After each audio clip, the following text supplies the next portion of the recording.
오늘의 10분 말씀. 오늘 본문은 역대상 16장 23절부터 43절까지입니다.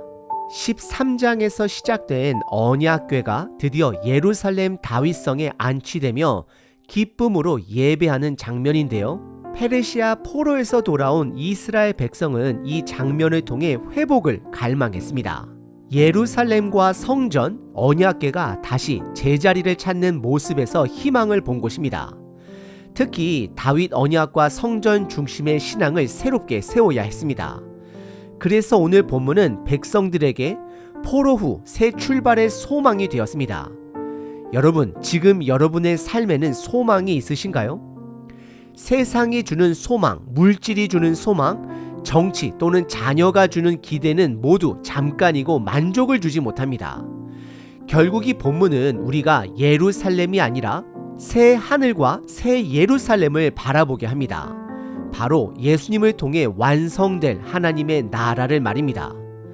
우리가 붙들어야 할 것은 다윗 왕조가 아니라 예수 그리스도의 왕국입니다. 하나님의 나라입니다. 성령의 임재가 있는 삶이어야 합니다. 예수님은 반드시 다시 오실 것이고 그분의 나라가 이미 시작되었지만 마무리까지 이루실 것입니다. 오늘 본문을 묵상하며 어려운 현실 속에서도 완성될 하나님 나라에 뿌리박는 삶이 구체적으로 우리 일상에서 무엇을 의미하는지 한번 점검해 보시길 바랍니다. 오늘 본문은 크게 세 흐름으로 나눠볼 수 있습니다. 먼저 16장의 전체 분위기를 이해해야 합니다. 앞부분에서는 예루살렘에서 회복될 하나님의 영광을 찬양했습니다. 그리고 오늘 후반부에서는 그 영광이 온 세상에 퍼져 나아가는 모습을 찬양합니다. 찬양이 점점 넓어지는 것입니다. 첫 번째 흐름은 온 세상을 다스리시는 하나님을 찬양하는 내용입니다. 23절부터 33절까지입니다. 23절을 보면 아주 분명하게 온 땅이여 여호와께 노래하며 라고 시작합니다. 이 말씀은 시편 96편과도 연결됩니다. 역대상 저자는 하나님이 이스라엘만의 하나님이 아니라 온 땅의 하나님 되심을 확장하여 선포하고 있습니다. 이건 역대기 전체에서 아주 중요한 주제가 됩니다. 하나님은 모든 사람을 구원하시려고 일하시는 분 되십니다. 그래서 23절에서는 그의 구원을 날마다 선포할지어다 라고 담대하게 말하고 있습니다. 25절과 26절에서는 하나님이 유일하신 하나님 되심을 강조합니다. 당시 고대 세계에는 많은 우상들, 신들이 있었지만 오직 여호와 하나님만이 참된 하나님이시기 때문에 그래서 우리는 하나님만을 찬양해야 합니다. 27절에서는 하나님의 처소가 강조됩니다. 물론 하나님은 어디에나 계신 분 되십니다. 하지만 우리 인간을 위해 사람을 위해 하나님은 성막과 언약궤를 통해 그분의 임재를 눈에 보이게 해주셨습니다. 하나님의 은혜입니다. 29절에서는 여호와 앞에 나올 때에 외국 민족들까지도 예물을 가져와야 한다라고 말씀합니다.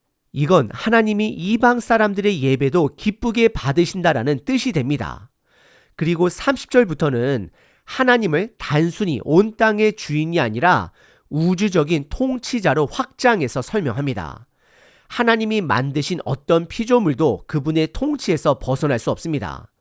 그래서 31절에서는 하늘과 땅이, 32절에서는 바다가, 33절에서는 숲속의 나무들이 여호와 앞에서 즐겁게 찬양한다라고 표현합니다. 이건 단순한 시적 표현이 아닙니다. 하나님은 우주의 기준이 되시고 심판자이시며 우리가 두려움으로 섬겨야 할 분이라는 걸 보여주는 장면입니다. 두 번째 흐름은 구원하시는 하나님을 찬양하는 장면입니다. 34절서부터 36절까지입니다. 하나님은 인류가 죄에 빠진 그때부터 한순간도 쉬지 않고 구원을 위해 일해 오셨습니다. 34절은 이렇게 시작합니다. 여호와께 감사하라. 그는 선하시며 그의 인자하심이 영원함이로다. 이 말씀은 시편 106편과도 연결되는 부분입니다.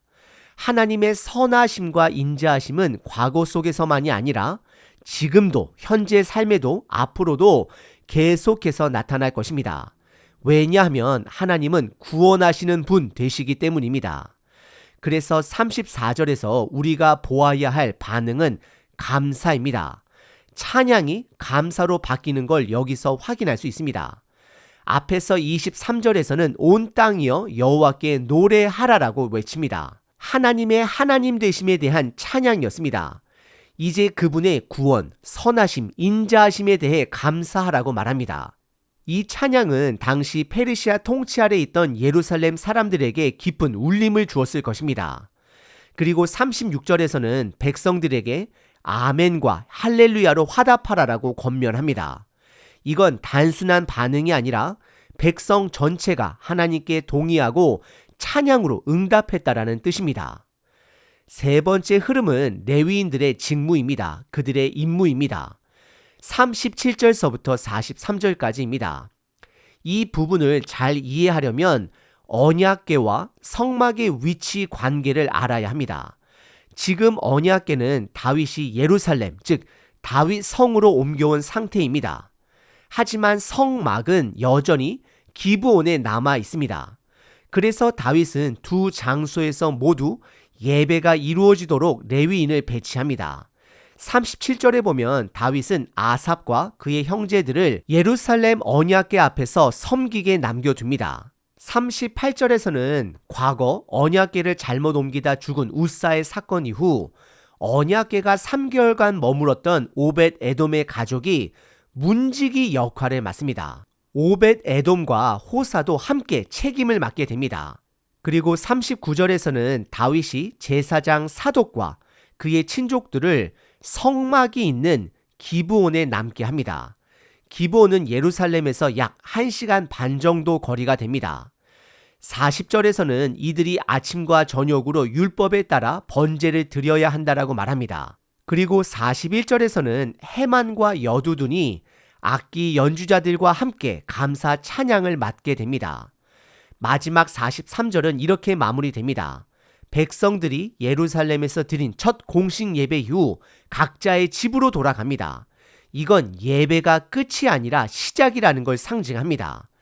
예배는 단지 의식을 위한 시간이 아니라 일상의 삶을 새롭게 시작하는 출발점이 되는 것입니다. 오늘 본문은 역대상 16장에서 3번에 걸쳐 이어지는 찬양 선포 중 2번째와 3번째에 해당하는 부분입니다. 시인은 이렇게 외칩니다. 온 땅이여 여호와께 노래하라. 왜냐하면 하나님은 단지 이스라엘만의 하나님이 아니라 온 세상의 주인 되시기 때문입니다. 그리고 이어서 여호와께 감사하라고 외칩니다. 이유는 분명합니다. 하나님은 선하시고 그분의 인자하심은 끝이 없기 때문입니다. 다시 말해 그분의 구원하심은 영원합니다. 또한 본문은 예루살렘에 있는 언약궤와 기브온에 있는 성막 양쪽에 찬양 인도자와 제사 인도자를 세우고 율법대로 예배가 지속되도록 다윗이 준비하는 모습을 보여줍니다.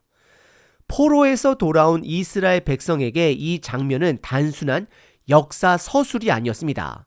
그들은 이미 언약궤를 잃어버렸고 예배도 온전하지 못한 상태였습니다. 하지만 본문을 통해 그들은 다시 예배를 회복하고 소망을 품을 수 있었습니다. 우리도 같습니다. 예수님이 오셔서 우리의 죄를 대신해 죽으시고 그분의 나라를 이미 시작하셨지만 현실은 여전히 어렵고 삶은 고단합니다. 때로는 죄에서 벗어나지 못한 채 마음이 무거울 때도 있고 교회 안에서는 생기가 느껴지지 않기도 합니다. 가정 안에는 여전히 병든 식구들이 있습니다. 하지만 그럼에도 불구하고 우리에게는 하나님 나라에 대한 소망이 있습니다. 혹시 경제적으로 어려운 상황에 계신가요? 이 땅의 재물이 전부가 아님을 믿으며 정직한 삶을 선택하십시오. 혹시 억울한 상황에 놓여 계신가요? 하나님의 정의가 결국 승리할 것을 믿고 보복을 선택하지 마십시오. 혹시 병이나 고통 속에 계신가요? 새 하늘과 새 땅에서 완전한 회복을 소망하며 낙심하지 마십시오. 혹시 세상의 혼란이 두려우신가요? 이미 시작된 하나님의 통치가 완성될 것을 기대하며 흔들리지 마십시오. 우리는 세상이 감당하지 못할 사람들입니다. 예배는 단지 주일 아침 1시간의 일이 아니라 그 예배를 통해 삶으로 다시 나아가는 출발점입니다. 현실이 어렵더라도 하나님의 자녀로 이 땅에 굳건히 서 있는 예배자된 우리 모두가 되길 진심으로 기도합니다. 하나님, 우리 모두는 부름받은 예배자입니다. 이 땅에서 흔들리는 삶을 살고 있지만 오늘 본문을 통해 다시금 하나님의 나라를 바라보게 하심에 감사드립니다. 이번 한 주도 하나님이 이미 시작하신 그 나라의 소망을 두고 흔들리지 않고 꿋꿋이 서 있겠습니다. 눈앞에 현실이 어렵고 마음을 낙심하게 만드는 일들이 많지만 그것들에게 내 마음을 빼앗기지 않겠습니다. 오히려 완성될 하나님 나라를 더 깊이 바라보며 하나님의 통치가 지금 이 자리에도 임하고 있음을 믿겠습니다. 하나님, 이 세상의 소망이 아니라 다시 오실 예수님 안에서 주시는 구원의 소망을 붙잡고 살게 하소서. 오늘도 예배자로 살아가게 하시고 내 삶이 예배의 연장이 되게 하소서. 예수님의 이름으로 기도드립니다. 아멘. 항상 기뻐하라. 쉬지 말고 기도하라. 범사에 감사하라.